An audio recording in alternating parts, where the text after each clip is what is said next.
जैसे आप हमारी टीम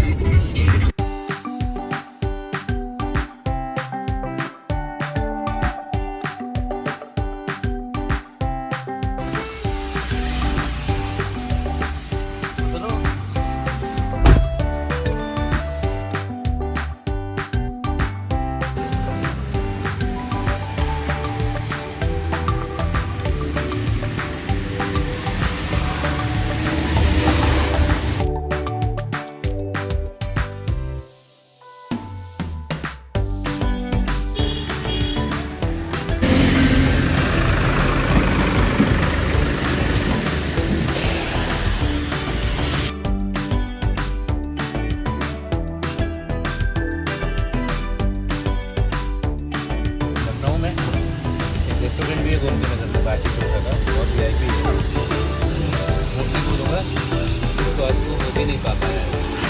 तो महंगा भी है प्लस बहुत सारी चीज़ें भी मिलती हैं, उसका स्वाद जो है अनबीटेबल।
ये देखो मिर्चा ये भी लगा है, मतलब ऐसा नहीं है मिर्ची नहीं लगी है ये, लेकिन ये मिर्ची ना दिक्कत नहीं दे रही है, और बाजार वाली खा लो तो बहुत दिक्कत होती है। मैं ध्यान दे रहा हूँ तो रिकॉर्ड